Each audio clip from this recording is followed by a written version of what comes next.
TopMedTalk. Welcome to TopMedTalk. I'm Andy Cumpstey and I'm your host again today, and we're back on the final day of the EBPOM Evidence-Based Perioperative Medicine World Congress here in London.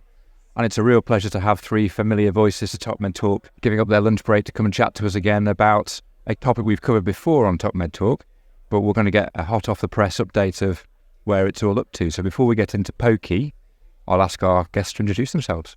Thanks, Andy. Good afternoon, everybody. Good morning, wherever you are in the world. My name's Andy Shaw. I'm an intensivist anesthesiologist in Cleveland, Ohio, and also the president of the Perioperative Quality Initiative.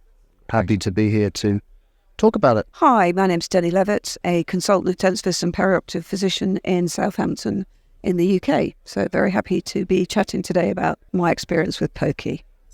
And Imogen. Thank you. Hi, Andy, and thanks for inviting me. My name's Imogen Fecher-Jones, and I am an advanced clinical practitioner and nurse by background, Southampton University Hospital, and also undertaking a doctoral fellowship within surgery school, which, keen to talk to you about today.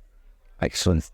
So, Andy, why don't we start with yourself? So Sure. You've been here throughout the POQI journey, I believe, the Perioperative Quality Since Initiative. day one, exactly. So why don't we just remind our listeners at home what it is Sure, yeah. and where we've come on that journey. So the Perioperative Quality Initiative, POQI, started 8 years ago by myself, Monty Mythen, Tim Miller, TJ Gann, and Mike Grocott. And we started it in response to a perceived implementation gap between the primary perioperative literature and the bedside. And we felt that there's an opportunity to develop and publish some content that would provide busy clinicians, busy practitioners with a distilled, accurate synthesis of the literature in whatever the content space happens to be, accompanied by some narrative review from an expert body of clinicians. And so back in 2016, we convened the first POQI conference. We've now done 16. We have 2 more in the can, and a couple of, POQIs by association with upper GI surgery, and it's gone very well. We've dealt with clinical content areas like fluid management, blood pressure management, nutrition, which Professor Levett's going to talk about. And we've talked about more abstract concepts like the one that Dr. Fecher-Jones is going to talk about, surgery school. We've also done a series on health economics in the perioperative context. And the format is we identify a space in the perioperative literature which we think might benefit from some implementation gap closure or knowledge expansion. And then we put together a group of between usually 15 and 25, so mean about 20 experts in the field from a variety of disciplines. Anesthesia, usually surgery, nursing, pharmacy, dietetics in the case of nutrition, and other allied health providers. And we bring them together in person to debate and discuss usually 3 fairly specific topics within the area that we're talking about. So, for example, we had a best practices in perioperative medicine redux where we talked about blood pressure management, goal-directed therapy, and fluid therapy. And we've done that a couple of times now. And during the course of the 2 to 3 days of the meeting, the small groups debating each subject come up with some questions which generate statements, which in turn generate recommendations. And those are bounced backwards and forwards between the larger group and each smaller group in developing a consensus process. And usually, at the end of the meeting, we have a fairly unanimous vote, usually, not always, but we feel that consensus we view as an opportunity for everybody's voice to be heard, as opposed to requiring unanimity. So we produce these statements and recommendations. We then assess the quality of the literature, and we use grade or a version of grade to assess the quality of the literature. For listeners who may not be familiar with grade. Grade is a process of evaluating published evidence that is able to support a specific recommendation that a consensus group makes. And so the recommendation is either strong or weak, and there are criteria for what determine that. And then a level of confidence that the group is in that recommendation, defined as the quality of the literature supporting it. And then we publish the output. And to date, we've published almost 35 papers. They're all open access. They're all online at POQI.org. free for everybody to use. The infographics in the papers are also there, and people should feel free to go to the website, download them, use them in their talks. They've appeared in textbooks, in 5 presentations, in other papers now, and we continue to grow and thrive. As I said, we've done 17 of these conferences now. We have another 2 booked already, and then we're looking at other opportunities now. So we've been very pleased with the way that the material has developed and been received by the clinical public. The papers are very heavily downloaded and cited. And as I say, that's a little description about POQI, how we started, where we came, and hopefully where we're going. That's perfect. Thanks, Andy. So I'm going to come to Imogen next, maybe. What's it been like joining this process? But it's not an easy process to go through, is it? I guess it's quite an in-depth. It certainly isn't an easy process. And I was a total newbie to POQI when I started this process, which was kind of this time last year, really. We undertook a virtual POQI, so it's different to how I imagine it's run as a conference. I haven't attended one of those yet.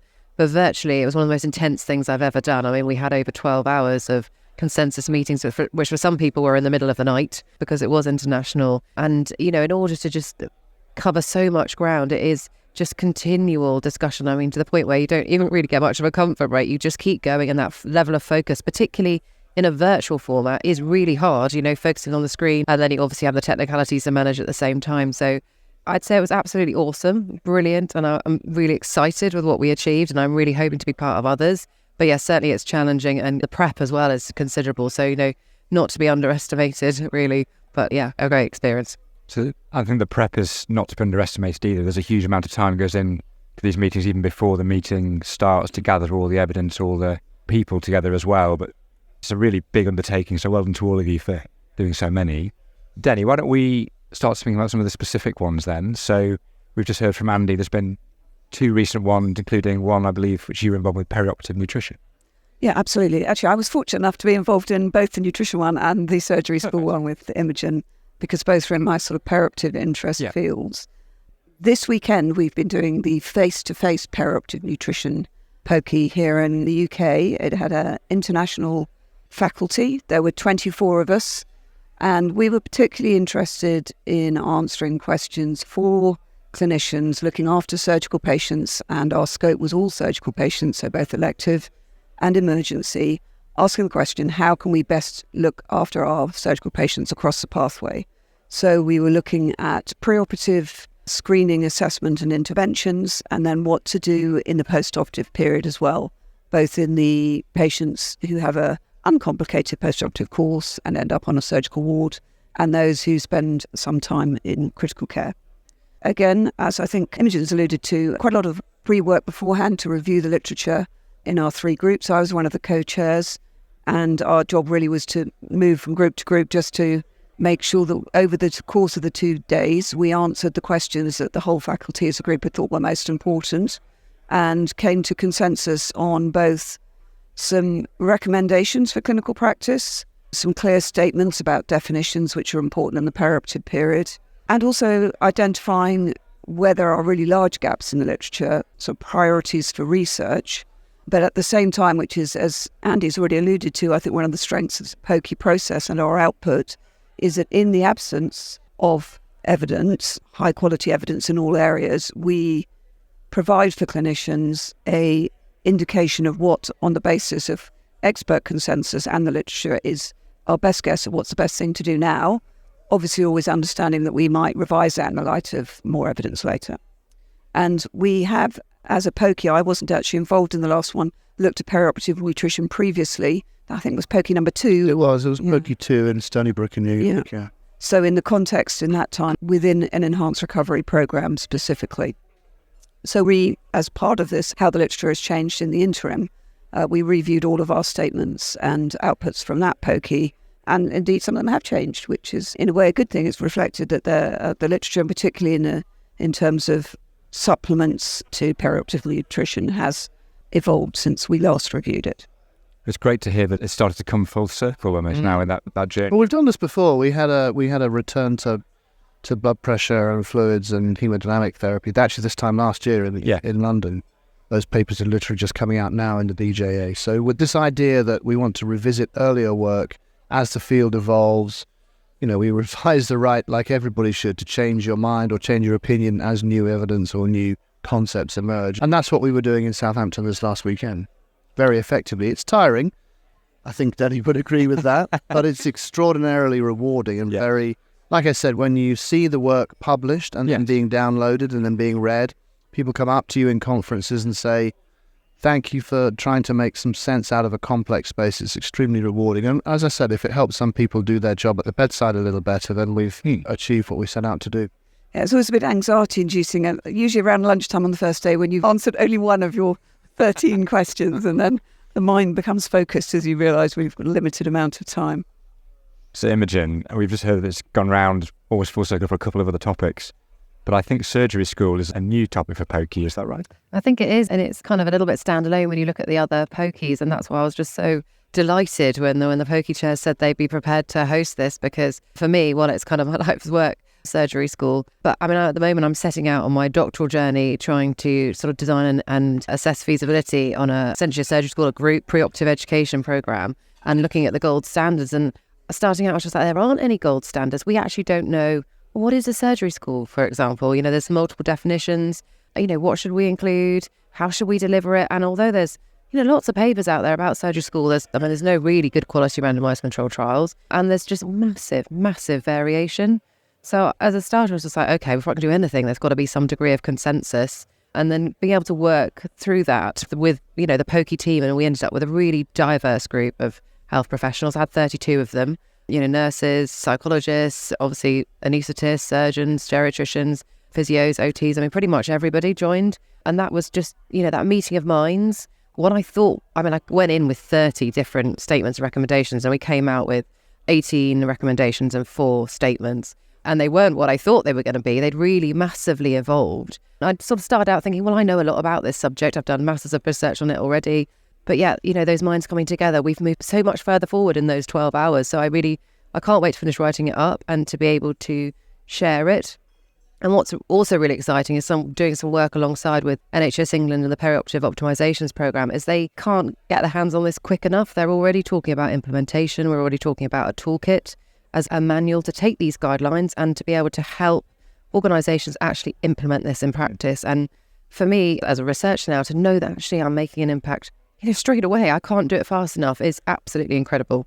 Imogen, can I ask you a question? Because there are parts of the world, I live in one of them, where the term surgery school isn't in the everyday clinical vernacular. So can you explain what surgery school is, so that folks listening, where it's not immediately obvious, well, they haven't heard the term before, what it is, why we think it's a good thing, and why you're dedicating your academic career to developing it? Yeah, thank you, Andy. That's an oversight on my part for not being clear about it. But yeah, essentially we have defined surgery school to be a group pre-operative education intervention for patients prior to major elective surgery, and including all elements of preparation, including the behaviour change elements that obviously in the rehabilitation and perioperative medicine arena we're becoming more familiar with. So that's it in a nutshell. So it's to teach patients how to get ready to have surgery rather than to teach surgeons how to do surgery. 100%. But actually, if you Google surgery school, you'll get a little bit of both. And everybody calls it something different that is doing a surgery school. And that makes it very difficult when you're looking at outcomes. Actually, patients don't like the term either. So, going forward, we may be looking at remodelling in some way. As it stands, surgery school kind of rolls off the tongue. And so you hinted that there's now a big bit of work to be done in writing these recommendations up. When can people expect to be able to get their hands on them? Well, I'm hoping to submit later in the summer, because there's 2 papers coming out of the surgery school POQI, and they'll go in together into one journal. So one of them's pretty much done now, and the second one's well underway. So my timelines is kind of September time to submit. Obviously, then there's going to be a long process of review, but fingers crossed, but by the end of the year. But exciting. Yeah, very exciting, yeah. And what about the perioperative nutrition recommendations? Have we got a rough idea of when people should be looking for those to appear? Well, we are hoping to have our first draft, which is always our target, within 6 to 8 weeks. That may be a little bit optimistic in this case. Ambitious, yeah. And one of the interesting points with the perioperative nutrition POQI that we came against is our normal evidence grading and strength of recommendation process is a bit challenging, because there are some areas of nutrition which are established good clinical practice, a bit like using saturation probe in theatre. No one's likely to challenge that with a study, but it's a good practice point, but doesn't really lend it to that grading. So we are working with Andy and the rest of the POQI chairs to clarify using a good practice point, which is quite common in the SPEN clinical nutrition guidance. So we're going to use that. So that may delay by a couple of weeks the finishing of the papers. But actually, I'm pleased to say that one of the groups has already started a document, and has written the introduction to the first paper, which I thought was quite good since we only finished on Monday and it's Thursday today. Just to elaborate on that, because we were talking about assessing evidence and applying grade levels to it, as Denny pointed out, when you come across clinical situations where people want to know what the right thing to do is, but there isn't and never will be a body of evidence to support it, it becomes very difficult to try and crowbar that particular recommendation into grade. So we've evolved the methodology, and this was a really good example of how the methodology continues to evolve.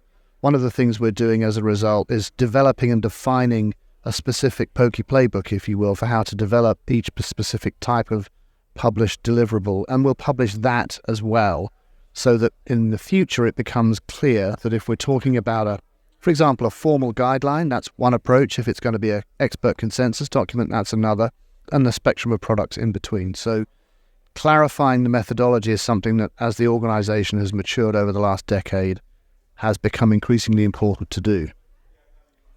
I've got one final question. We've already heard that some of these have been face-to-face and we've just done a virtual POQI.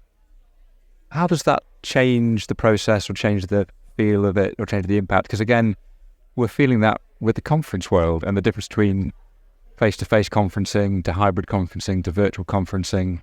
And is that something we're going to see more of going forwards, or are we going to revert back to being fully face-to-face? Well, I will tell you that one of the very few good things that came out of the pandemic is we learnt how to video conference effectively, and the tools necessary evolved accordingly. But it doesn't replace being in the same room around a table. You don't get it's better than a phone call, which is better than an email, which is better than a text, but it's not the same as being around. So we feel very strongly that there is value in bringing people together in the same physical space, but we have evolved to use virtual technology, video conferencing, for the pre-meetings for each group, and that has made a big difference. And particularly the nutrition conference was a good example. Yeah. Imogen's project was totally virtual. Yes. And therefore it's a bit like a cousin. It was related but a little bit different. But as she said, it was extraordinarily hard work. Yeah. 12 hours of Zoom. Yeah, and I would agree with Andy, although it was effective doing it online, I would have loved to have done it in a room with everybody, because we just missed out on that networking and those additional conversations and connections with people that we didn't know in coffee breaks and etc. So I think, we obviously did lose that element, but it worked for what we needed it for. Well, on that note, that's probably a good strapline to finish on this Power of Conversation, which is on all our TopMedTalk posters all around the conference here at EBPOM. Thank you all very much for giving up your lunch break to come and chat to us. Yeah, thank you. It's always a pleasure to talk to TopMedTalk. So as always, you can hear us on topmedtalk.com, through our app, through your podcasting platform of choice. Make sure you follow us on social media, whether that's Facebook, LinkedIn, X, or formerly Twitter or YouTube. And please do join the conversation. TopMedTalk. Thanks for downloading TopMedTalk. Don't forget to subscribe, check us out on YouTube, and of course on social media. We're on Instagram, Facebook and X. Also, it's important to remember that TopMedTalk is the broadcasting arm of EBPOM, Evidence-Based Perioperative Medicine. We'd love you to find out more about that, and the way to do that is EBPOM.org. Check out our website and find out about some of the incredible conferences we're going to be arranging across the year. EBPOM.org.